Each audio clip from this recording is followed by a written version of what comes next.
విశాఖపట్నం అంటే నాకేదో ఎక్స్ట్రా ప్రేమ ఉంది, నాకేదో అమరావతి అంటే తక్కువ ప్రేమ ఉందని కాదు అధ్యక్ష. నాకు అమరావతి ప్రజలైనా సమానమే, విశాఖపట్నం ప్రజలైనా నాకు సమానమే అధ్యక్ష. కాకపోతే Visakhapatnam is the number 1 city in the state of Andhra Pradesh. ఈరోజు విశాఖపట్నం ఆంధ్ర రాష్ట్రంలో బిగ్గెస్ట్ సిటీ. ఇది వాస్తవం, ఫ్యాక్ట్.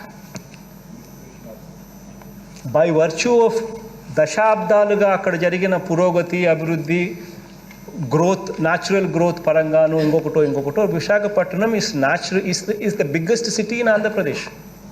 సో ఒక బిగ్గెస్ట్ సిటీ ఇన్ ఆంధ్రప్రదేశ్కు నువ్వు కాస్త బూస్ట్ ఇచ్చేస్తే మరో 10,000 కోట్లు పెడితే దీంట్లో 10%, 1,10,000 కోట్లలో 10% పెడితే ఇట్ ఆటోమేటిక్లీ బికమ్స్ బిగ్గర్. ఇది వాస్తవం అధ్యక్ష. అధ్యక్ష, ఇక్కడ పరిస్థితి ఎలా ఉందంటే అధ్యక్ష, అక్కడ విశాఖపట్నంలో మనం చేయగలం అధ్యక్ష. అయినా అక్కడ చేయగలిగినా కూడా అధ్యక్ష, అక్కడ మనం చేయకుండా వీళ్ళు అడ్డుకుంటారు. అడ్డుకోవడంలో మామూలుగా అడ్డుకోవడం లేదు, మీరే చూస్తూ ఉన్నారు, ప్రజలంతా కూడా చూస్తూ ఉన్నారు ఏ రకంగా అడ్డుకుంటున్నారు. ఇక్కడేమో అధ్యక్ష మనం చేయలేం, బాబు చేయలేదు. అయినా కూడా అధ్యక్ష, బాబు చేయలేని దాన్ని, ఎవరు చేయలేని దాన్ని మనం చేయాల్సిందే అని చెప్పి రోజు ధర్నాలు, డ్రామాలు, డ్యాన్సులు, ఇదే జరుగుతూ ఉంది అధ్యక్ష. అధ్యక్ష, బాబు చేయలేదు, ఎవరు చేయలేని దాన్ని మనం చేయాల్సిందే అంటూ మన మీద బురద జల్లాలని చెప్పి దుర్బుద్ధితో ఈ డ్రామాలు ఆడుతూ ఉంటే నిజంగా ఇది ధర్మమేనా అన్నది ఒకసారి ప్రజలందరూ కూడా ఆలోచన చేయాలి అధ్యక్ష. మీ ద్వారా తెలియజేస్తా ఉన్నా అధ్యక్ష. పోనీ విశాఖపట్నం గురించి కాస్త పక్కన పెడదాం అధ్యక్ష, విశాఖపట్నాన్ని కాస్త పక్కన పెడదాం అధ్యక్ష. పోనీ కనీసం విజయవాడకైనా కూడా చంద్రబాబు ఏం చేశాడు అని చెప్పి ఒక్కసారి అడుగుదాం అధ్యక్ష. ఇదే విజయవాడకు ఈ నుంచి 40 కిలోమీటర్ల దూరం, ఇదే విజయవాడకి ఏం చేశాడు అని చెప్పి ఒక్కసారి గమనిద్దాం అధ్యక్ష. అధ్యక్ష, మన ప్రభుత్వం వచ్చాక అధ్యక్ష ఈ ప్రాంత అభివృద్ధి మీద ఎంత శ్రద్ధ పెట్టాము అన్నది అధ్యక్ష ఈ సభా సాక్షిగా కొన్ని విషయాలు చెప్తాను అధ్యక్ష.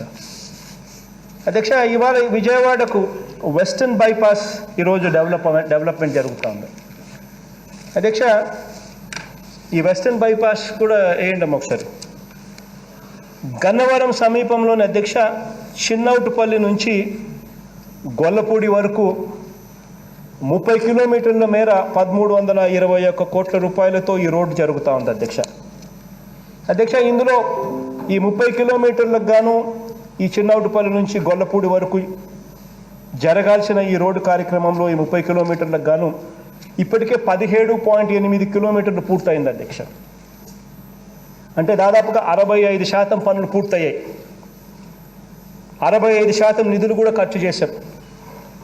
వచ్చే ఏడాది ఫిబ్రవరి కల్లా ఈ పనులన్నీ కూడా పూర్తవుతాయి. మరి 5 సంవత్సరాలు చంద్రబాబు నాయుడు ముఖ్యమంత్రిగా ఉన్నప్పుడు ఇది ఎందుకు చేయలేకపోయింది? ఇక గొల్లపూడి నుంచి అధ్యక్ష కృష్ణానది మీదుగా అధ్యక్ష బ్రిడ్జి కట్టి ఇటువైపున ఉన్న చిన్నకాకాని వద్ద చెన్నై హైవేను కలుస్తుంది అధ్యక్ష. ఈ లెంత్ అధ్యక్ష మరో 18 కిలోమీటర్లు అధ్యక్ష. దీనికోసం మరో 1,600 కోట్ల రూపాయలు ఖర్చు పెడతా ఉన్నాం అధ్యక్ష. ఇప్పటి వరకు అధ్యక్ష దీంట్లో కూడా 33% పనులు పూర్తి చేశాం. 31% నిధులు కూడా ఇవ్వడం జరిగింది అధ్యక్ష, ఖర్చు ఇచ్చేయడం కూడా జరిగింది. 2024లో ఇది పూర్తి చేయడం కూడా జరిగిపోతుంది అధ్యక్ష. మరి అధ్యక్ష, నేను ఒకటే అడుగుతా ఉన్నాను అధ్యక్ష.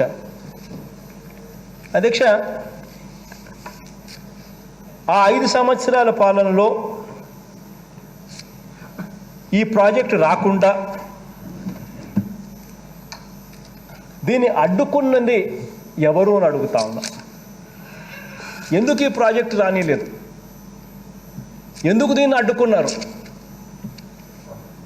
ల్యాండ్ అక్విజిషన్ రాజశేఖర రెడ్డి గారి హయాంలోనే అయిపోయింది, చంద్రబాబు నాయుడు గారు రాకమునిపే అయిపోయింది. మరి కేవలం పన్ను మొదలుపెట్టించి పూర్తి చేయించాల్సిందే.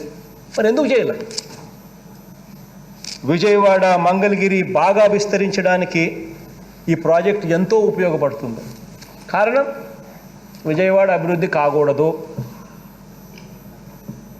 ఈ విజయవాడ మంగళగిరి ప్రాంతం అభివృద్ధి కాకూడదు. కారణం అమరావతిలో బెనామీ భూముల విలువ పెరగాలి. ఇది ఏమన్నా బుద్ధా? ఇది ఏమన్నా పద్ధతా? ఇటువంటి పెత్తందారి మనస్తత్వం ఉండడం ధర్మమేనా? ఆలోచన చేయాలి అధ్యక్ష. అందరూ కూడా, విజయవాడలో ఉన్న ప్రతి ఒక్కరు కూడా ఆలోచన చేయాలి. కృష్ణా జిల్లాలో ఉన్న వాళ్ళందరూ కూడా ఆలోచన చేయాలి. అధ్యక్ష, విజయవాడ మీద అధ్యక్ష వాహనాల ఒత్తిడి తగ్గుతుంది.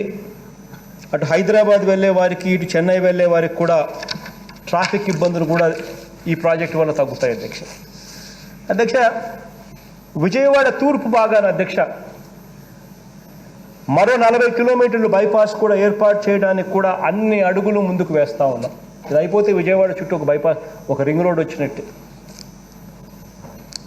స్వయంగా కేంద్ర ప్రభుత్వంతో సంప్రదింపులు అనేక సార్లు నేనే చేశాను అధ్యక్ష. అధ్యక్ష, బహుశా ఈ నెలలోనే దేవుడి దయతో ఆమోదం కూడా వస్తుంది. ఆ వెంటనే డిపిఆర్ కూడా సిద్ధం చేసి 6 నెలల్లోనే పనులు కూడా ప్రారంభించడం కూడా జరుగుతుంది అధ్యక్ష ఈ ప్రాజెక్టుకు సంబంధించి. అధ్యక్ష, కనకదుర్గ ఫ్లైఓవర్ అధ్యక్ష, ఇదే పెద్ద మనిషి చంద్రబాబు నాయుడు గారు 5 సంవత్సరాల పరిపాలనలో కనకదుర్గమ్మ గుడికి పక్కన ఫ్లైఓవర్ అధ్యక్ష 5 ఏళ్ళు ఆయనకు సమయం ఉన్నా పూర్తి చేయలే. మనం వచ్చాక పూర్తయింది అధ్యక్ష. ఇది అధ్యక్ష ఆలోచన చేయమని అడుగుతా ఉన్నా. ఇక బెంచ్ సర్కిల్ వద్ద అధ్యక్ష మొదటి ఫ్లైఓవర్, విజయవాడ ప్రజలందరూ కూడా దానికి సాక్షులు. ఆ మొదటి ఫ్లైఓవర్, బెంచ్ సర్కిల్ దగ్గర ఉన్న మొదటి ఫ్లైఓవర్ అధ్యక్ష 5 సంవత్సరాలు పూర్తి చేయలే. మనం వచ్చినాక పూర్తి చేశాం.